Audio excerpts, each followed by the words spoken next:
until or unless modification happen. Unnecessarily, we don't want save button to work. We want save button work only when modification happened. Then how form knows that modification happened?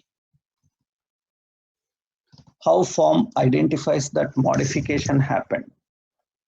Form can identify that modification happened by using pristine and dirty like attributes, right? Pristine verifies whether modified. That means save button should work only when form is dirty.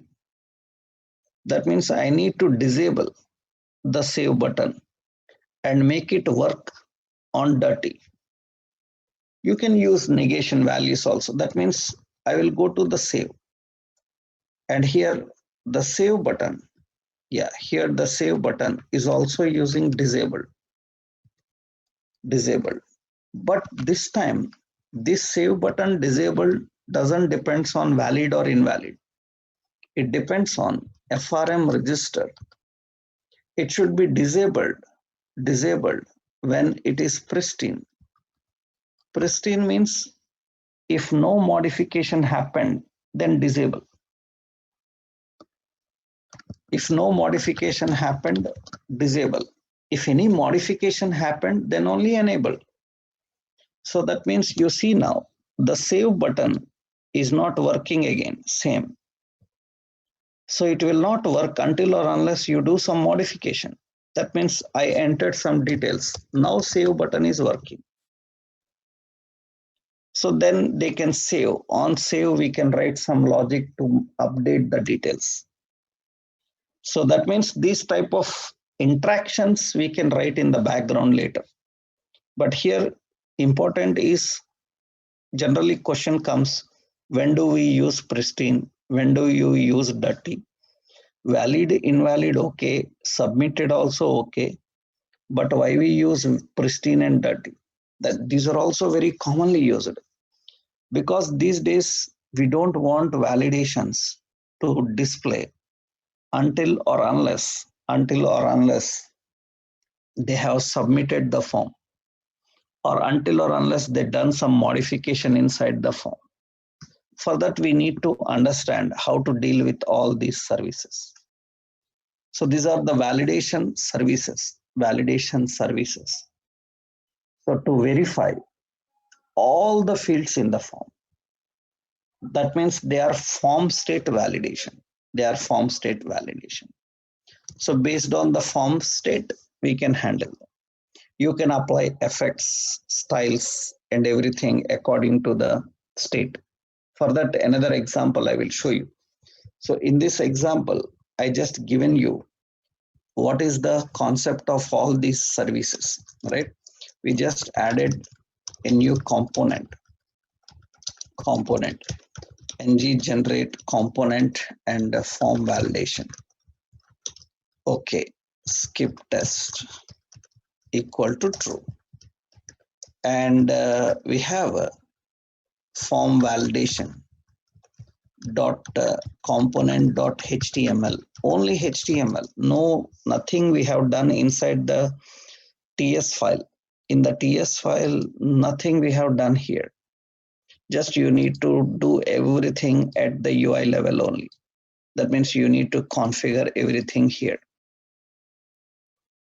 So we need to configure everything here. So that means in the UI, we are handling everything. That's it. And some CSS we have given, form validation dot component dot CSS. Some CSS effects we have added here. And these are the CSS effects we have defined. These are the CSS effects we have added, just few. These are form state validation services, how we can handle form state. Same we have. Now what is problem in this form state validation is, so you know that form is invalid. So form is invalid. True. Why it is invalid, which field is invalid, that is not clear here. That means where I went wrong, that is not clear. So it says that you went something wrong, but what is wrong? That we need to clearly tell. That means we need to verify every field and show validation for every field, not only for entire form. That means, so we have another important option is input state validation services. Input state validation services. We have input state validation services. What are input state validation services? Technically, what is the purpose of input state validation services? That means these are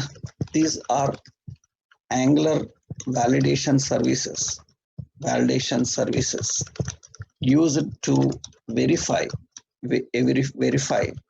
validation of every field, every element individually.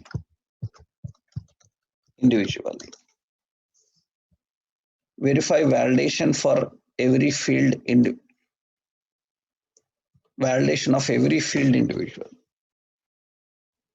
So that means every field is individually verified. And for that, we have same type of services. So we have service and property. This time, the services we are having same ng pristine. So pristine, we have ng dirty. We have ng valid. So that is valid. And ng invalid. That is invalid.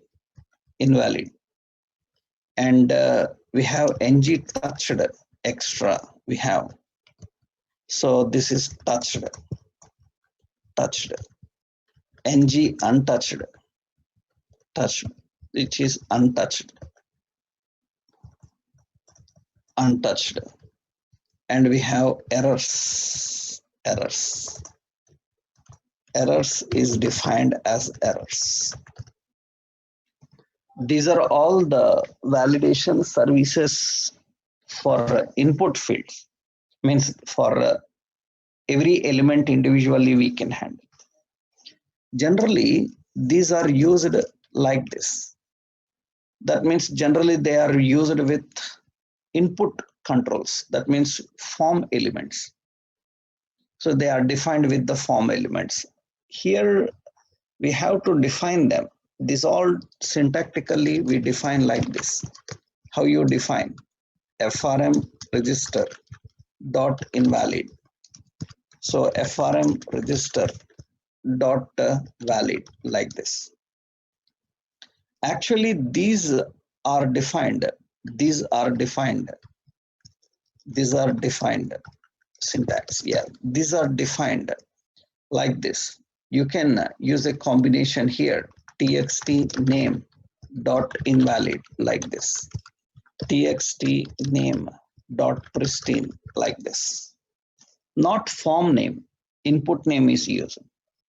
Others, you know, here extra three options are there here. Touched, untouched. Touched means the control got focus. Here touched means focus. You know, focus event is there. When element gets focus, then it is identified as touched. That means we can even know whether touched or not, whether the field touched or not. That you can manage by using this touched, ng touched is used for that. So touched or not.